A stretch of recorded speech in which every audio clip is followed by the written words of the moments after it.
आज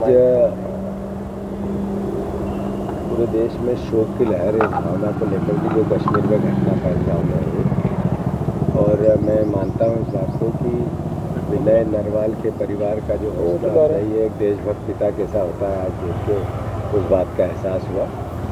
एक बिटिया और हमारा अपने घर का बेटा जिस तरीके से उस पूरी वेदना को भोगा, मैं समझता हूँ कि क्षति अपूर्णी है, बट हमारे कर्म यहाँ अपने शहर के लिए भी ये बड़ा गौरव का विषय है।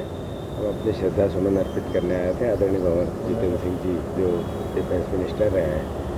हम स्पेशली राहुल जी के और कांग्रेस पार्टी के बिहाफ पे आए कि हर परिवार के बीच में अलग अलग एक तरह से आने का अवसर मिला। हमने शोक संवेदनाएँ श्रद्धांजलि। आपका शुभ नाम? मैं जीतू पटवारी। हम सब दुख प्रकट करते हैं और इस दुखद घड़ी में पूरे परिवार के साथ हैं। आज परिवार से मिलकर अति चिंता भी हुई, उनका दुख को महसूस भी किया, और मैं उम्मीद करता हूं कि सरकार कार्रवाई करेगी और कड़ी से कड़ी कार्रवाई करेगी। परिवार का आगे इस तरह से बच्ची का जीवन आगे इस तरह से व्यक्त करेगी, उसके लिए भी सरकार डिफेंस मिनिस्ट्री उनका ध्यान रखेगी, ये मुझे पूरी उम्मीद है। माननीय राहुल गांधी जी की तरफ से भी मैं वेदना प्रकट करता हूँ। परिवार जिसने अपनी देश के लिए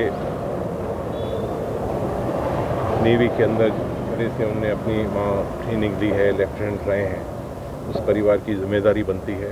समाज के साथ साथ जो हमारी डिफेंस फोर्सेस की जिम्मेदारी बनती है कि उस परिवार को सांत्वना भी दें, उस परिवार का ख्याल भी रखें। वो उनका परिवार है, उनका एक अंग है, और मुझे उम्मीद है कि सरकार उसको।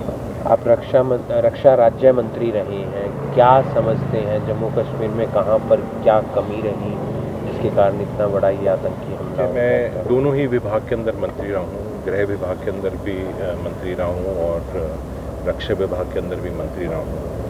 और कई बार जम्मू कश्मीर का जो डिवीज़न था वो मेरे पास ही था। 20 बार मैं उस क्षेत्र के अंदर गया हूँ और वहाँ की जो भी तैयारियाँ हैं उनका मैंने अवलोकन करा है। जहाँ तक मैं समझ सकता हूँ उसके अंदर एक सबसे बड़ी मुझे लगता है कहीं ना कहीं हमारी इंटेलिजेंस फेलियर रही है। और क्योंकि लगभग 20 से ज़्यादा एजेंसीज़ उस क्षेत्र के अंदर काम करती हैं, जिसके अंदर हम उनके टेलीफोन का इंसेप्शन भी होता है, ईमेल का भी रहता है, खुफिया एजेंसीज़ भी वहाँ काम करती हैं। कहीं ना कहीं इसके अंदर कहीं चूक रही है, और ये एक ही नहीं है, पिछले 11 महीनों के अंदर 40 ऐसी घटनाएं हुई हैं।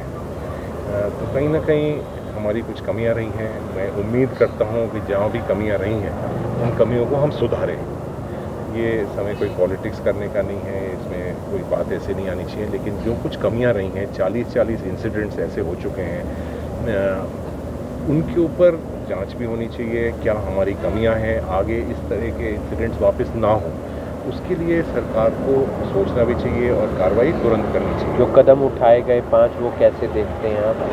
देखिए, अच्छा है, अच्छे कदम उठाए हैं, लेकिन इसके साथ साथ कुछ और भी कदम उठाने की ज़रूरत है। ख़ास तौर से इस तरह के मामले हादसे होते रहते हैं, हर महीने 2-2, 3-3 हादसे हो रहे हैं। क्यों हो रहे हैं? हमारी कहाँ कमियां हैं?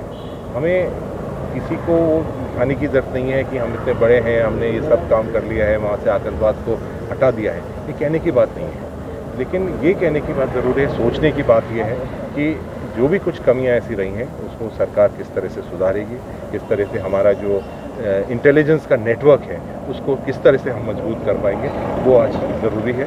और ख़ास तौर से इस परिवार को लगना चाहिए कि सरकार ने कठोर कदम उठाए हैं और जो इसमें इन्वॉल्व थे उनके ऊपर कड़ी से कड़ी कार्रवाई होती है।